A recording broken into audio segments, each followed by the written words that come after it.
En vivant là avec un peu un début de conscience écologique, j'étais confronté constamment autour de moi sur ces questions-là. J'ai eu à me battre contre des projets de centrales nucléaires qui voulaient s'installer tout près de chez nous. Il y a eu les arrosages de pesticides par avion sur les terres autour de moi. Il y a eu des arrosages en forêt. De pesticides aussi qui rendaient les enfants malades. Il y a eu les aboiteaux qu'on a construits qui étaient une destruction des marais salins du bord du fleuve. Donc, j'ai été impliqué continuellement dans des l'environnement, on l'a... Les gens comme moi qui sont venus du mouvement hippie ou qui sont venus des néo-ruraux, c'est beaucoup nous autres qui l'ont développé en région. Parce que les grands enjeux environnementaux, ils ne se passent pas à Montréal, c'est la rue Saint-Denis, ils se passent en campagne. C'est là que les problèmes de pollution agricole existent, pollution du fleuve, pollution de l'eau, destruction des forêts, les mines, les parcs éoliens, les porcheries qui ont débarqué avec un modèle d'élevage d'animaux intensif, en concentration, avec des fumiers liquides qui empoisonnent littéralement tous les cours d'eau, toutes les sources d'eau. Donc, c'est en campagne qu'on était aux prises avec ça. Et moi, en quittant Montréal, j'avais appelé ma ferme « Le Petit Pays ». C'est-à-dire qu'à Montréal, je m'étais battu pour le grand pays, les grandes causes et les grandes idéologies. Mais là, j'arrivais là, maintenant, je me bats pour moi, pour mon pays à moi. Et mon pays à moi, là, il est attaqué de toutes parts. Un soir, c'est des avions qui arrosent des produits chimiques qui rentrent dans la cuisine d'été chez nous, par la porte. Un autre fois, c'est d'autres choses. C'est des arrosages de pesticides sur les plantations dans le rang Mississippi qu'on trouve les lièvres morts le long du chemin, etc. Donc, les causes écologiques, on n'avait pas besoin de les chercher, là. C'est les autres qui nous couraient après nous autres, tu sais. Et l'UPA, là-dedans, faisait pas grand-chose? Non, l'UPA était parti, là, déjà. Il y a eu la période de Garon, là, qui était quand même, qui a été... J'en ai profité, entre autres, pour des travaux mécaniques puis tout ça sur la ferme. Mais sur les aboiteaux, par exemple, pour l'écologie, Garon, il n'était pas rendu là. Ça, je me suis battu contre lui sur les aboiteaux. Mais très tôt, quand on est arrivé au début des années 90, l'UPA a fait le virage complet vers le libre-échange, vers une agriculture d'exportation. Et c'est là qu'ils ont choisi de privilégier l'industrie porcine parce que ça, il n'y avait pas de gestion de l'offre. Donc, on pouvait en produire tant qu'on voulait et l'exporter, donc devenir compétitif sur le plan international. Et effectivement, encore aujourd'hui, c'est 70 des porcs produits au Québec qui sont exportés. T'sais.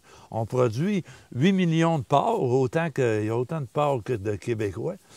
Et 70 s'en vont à l'extérieur. Et nous autres, on reste avec la marde. T'sais. Alors, dans ce sens-là, l'UPA était déjà parti vers un autre type d'agriculture. Et il y avait des confrontations avec ça, c'est évident. Tu sais. Le CLSC, à l'époque, au début des années 90, les animateurs communautaires ont dit, bon, dans le Kamouraska, il y a 8 paroisses qui sont moins de 800 habitants. Ces paroisses-là sont en train de mourir. Ils sont en train de perdre le bureau de poste, perdre le magasin, perdre tout le service, la population s'en va, ils perdent l'école même. Nous autres, on n'avait plus d'école déjà ici à Saint-Germain depuis les années 60. Alors, ils ont dit, ils ont délégué des animateurs communautaires pour former des comités de développement au début, c'était les 4 paroisses les plus petites. Saint-Germain, c'était la plus petite des plus petites. On était 375 à l'époque. Maintenant, on est 275. Hein? 20 ans plus tard.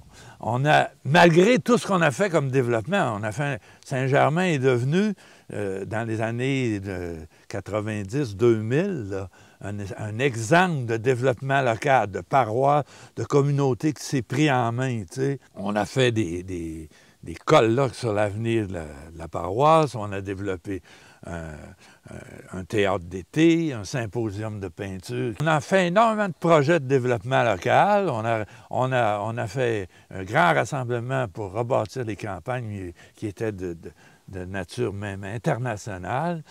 Et là, tout d'un coup, alors que notre village est en pleine expansion, nous est arrivé des projets de porcherie dans le coin. Et ça venait comme tout compromettre parce qu'on essayait de mettre à jour ce qu'on n'a jamais fait dans les politiques de développement régional, un type de développement diversifié qui correspondait aux ressources propres de notre village, de notre région et tout ça. Parce que toutes les régions ont été développées à partir de l'agenda des multinationales, forestières, papetières, minières, et ainsi de suite. Pêche, la même affaire. Donc, des multinationales qui arrivaient, s'installaient où ça faisait leur affaire, sans tenir compte des populations régionales, orientaient les ressources et la transformation vers ailleurs, de sorte qu'ils ont siphonné ces régions-là, ils ont complètement... Ils ont provoqué une hémorragie de population totale avec toutes les conséquences que ça a, tu sais. Alors, on s'est mis à se battre contre ça. Et là, on a bien vu qu'on n'y arriverait pas tout seul. Alors, on a réuni tous les comités de citoyens à travers le Québec qui se battaient aussi contre ça ou des projets semblables qui détruisaient leur milieu. Et on a fait un regroupement qui s'appelait « Sauver les campagnes ». Et on a eu beaucoup d'impact parce que les médias nous ont bien couverts et tout ça. Et là, à un moment donné, bien, il y a eu le sommet des Amériques, on a rencontré José Bové, on a fait toutes sortes de... Et on s'est rendu compte qu'il allait falloir, pour faire un contrepoids à l'UPA, créer un syndicat parallèle, même si on ne pouvait pas obtenir d'accréditation parce que dans la loi sur les producteurs agricoles, il n'y a qu'une seule accréditation syndicale. Tous les agriculteurs sont considérés comme une seule usine où tout le monde fait partie d'une seule unité de négociation et qu'il y a une seule accréditée et tous les autres, selon la formule RAN, doivent cotiser, qu'ils soient d'accord ou pas. Alors ça, c'est... On a pris la formule RAN ouvrière et on l'a appliquée au monde agricole, alors que ça n'a aucun sens de faire ça, parce que c'est tous des travailleurs autonomes, puis ils n'ont pas de convention collective unique, puis ainsi de suite. Il y a différents types d'agriculture. Le résultat, c'est que ça a créé un énorme pouvoir à l'UPA qui a opté pour un mode d'agriculture de productiviste qui est en train de détruire toute l'agriculture territoriale, toute l'agriculture de proximité, l'agriculture d'occupation du territoire, etc. En d'autres mots, on a appliqué dans l'agriculture la même chose que dans la forêt, que dans les mines, que dans la pêche. On a laissé les gros organiser toute l'affaire pour l'extérieur, au détriment des gens. Alors là, on a fondé l'Union paysanne.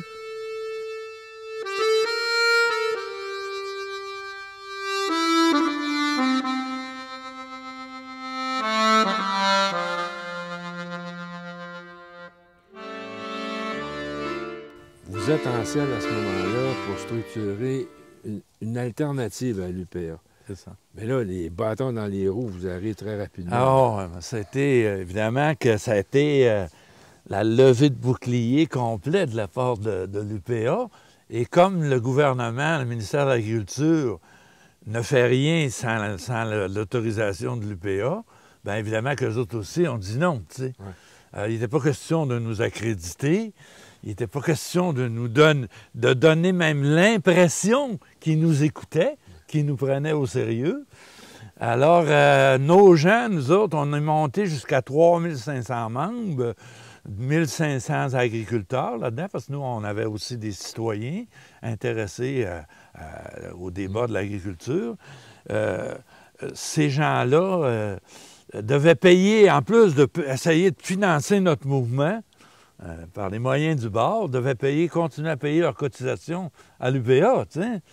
Et se faire souvent mettre sur la liste noire de l'UPA pour l'accession à des programmes gouvernementaux, etc. C'est très difficile. Mais quand même, les premières années, on a donné un vrai choc, une onde de choc au Québec pour faire réaliser. Puis on a même pénétré dans le grand public. Il y a eu le film Bacon à l'époque qui nous a aidé beaucoup, avec lequel j'ai collaboré d'ailleurs.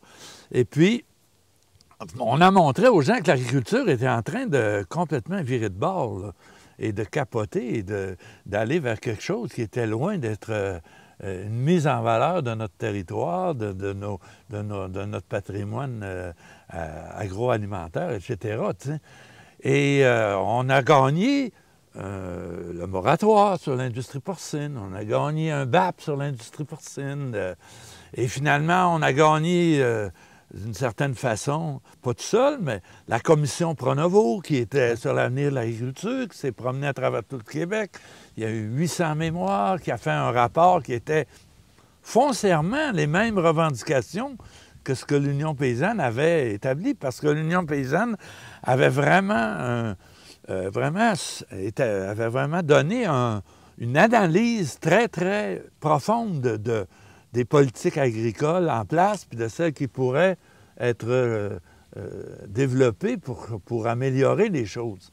Et ça a été largement repris dans la commission Pronovo. Mais l'UPA, dans les 48 heures qui ont suivi l'apparition du rapport, a dit non, rien, on ne veut rien savoir de ce rapport-là.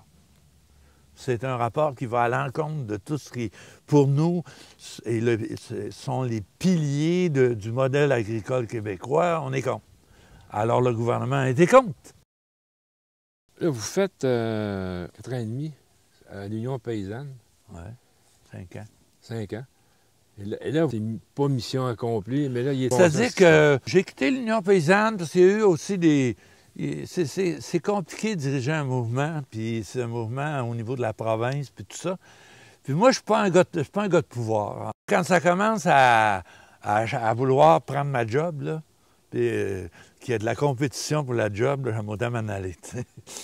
C'est un peu ce qui s'est passé à l'Union paysanne. C'est sûr qu'avec tous les bâtons dans les roues, comme vous disiez, qu'on avait, là, c'était pas de tout repos. Alors, quand j'ai senti que j'ai vu qu'il y en avait d'autres là, qui avaient l'air à penser qu'ils pouvaient faire la job mieux que moi, je suis parti, tout simplement. Et le mouvement, malheureusement, a végété, carrément végété, parce qu'il a été, en grande partie, parce qu'il a été boudé par une grande partie des producteurs alternatifs aussi. Les producteurs bio, les producteurs... qui font écologique, tout ça. C'est sûr que l'UPA est très forte, tu sais. Alors, les producteurs se dissocient de l'UPA. Ah oui, mais là, on est des agriculteurs, nous aussi, puis l'UPA, on peut la changer de l'intérieur, puis etc. On va voir, on va attendre, voir, puis... de sorte qu'entre-temps, c'est dur de maintenir un mouvement avec rien que la moitié des appuis que tu pourrais théoriquement avoir. Tu sais, on sait ce que c'est là, pour l'indépendance. C'est le même game qui se joue. Tu sais. Ouais. Et il y a eu comme le membership a diminué. On avait une bonne structure de représentation. On avait des conseils régionaux. de l'Union paysanne dans chaque région. Et quand j'allais au ministère de l'Environnement, ils savaient qu'on avait des troupes en arrière. Ils le voyaient, tu sais. Vous aviez le respect. C'est ça. Mais là, maintenant, toute cette structure-là de représentation que moi, j'avais appris à la CSN, tu sais. La CSN, pour moi, on a beau dire ce qu'on voudrait, mais moi, les années que j'ai été là, ça a été une école de démocratie. La démocratie syndicale, on a beau dire ce qu'on voudra, il n'y a rien de tel nulle part au Québec. C'est un fait. Puis à la CSN en particulier, tu sais. Fait que moi, j'ai bâti les statuts de l'Union paysanne avec les statuts de la CSN. Et avec ce que j'avais vécu là, tu sais.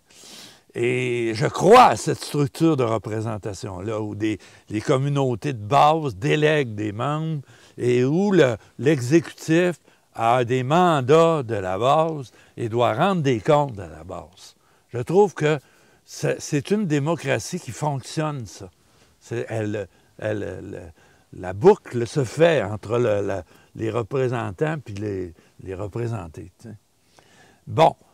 Ça a été comme ça s'est dissous, ça a été négligé dans l'Union paysanne par après. Et il faudrait que ça soit refondé, pour ainsi dire. Parce que le besoin est toujours aussi fort. Puis la base, le projet initial de l'Union paysanne est toujours d'actualité, est toujours valable. Il doit être adapté aux nouvelles situations parce qu'il y a actuellement un mouvement d'innovation absolument incroyable parmi les nouveaux agriculteurs. Que ce soit de l'agriculture urbaine, où il se passe des choses absolument géniales, importantes, et même en termes de volume de production, que ce soit dans les fermes maraîchères ou autres. Même ici, un intégrateur porcin comme Vincent Breton, il est en train de transformer toute sa filière de production. Lui, il produit 1 million de porcs par année. Il est en train de la transformer en biologique, en production biologique. J'ai été visiter ses porcheries ici. Déjà, actuellement, il produit 400 000 porcs bio par année. C'est incroyable. Je ne pensais jamais voir ça de ma vie, qu'on pouvait élever des cochons en assez grande quantité, là, sur litière, avec des espaces. Les cochons vont dehors tous les jours. C'est pas croyable, tu sais.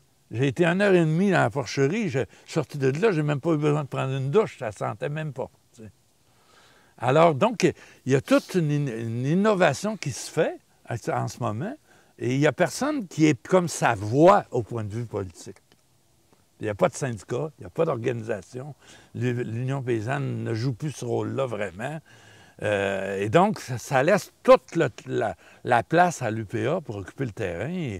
Et l'UPA et les multinationales, il ne faut pas tout mettre sur le dos de l'UPA non plus, là. Alors, c'est absolument désastreux qu'il n'y ait pas ça. Puis il faut que ça soit un mouvement de type syndical. Il faut que ça soit un mouvement de défense des intérêts des agriculteurs et de l'agriculture. Territoriale, si on veut, écologique ou responsable, je ne sais pas comment l'appeler. Là.